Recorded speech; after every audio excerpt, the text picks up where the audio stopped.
নিষ্পেষিত হতে হতে জনগণের আন্দোলনের মুখে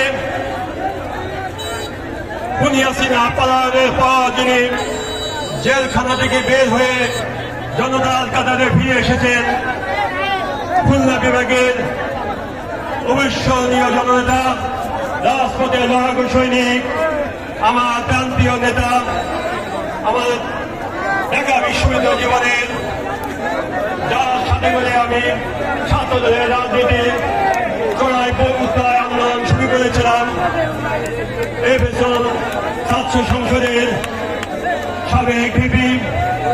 সাতক্ষীরাজ কৃতি সন্তান, সাবেক সংসদ সদস্য,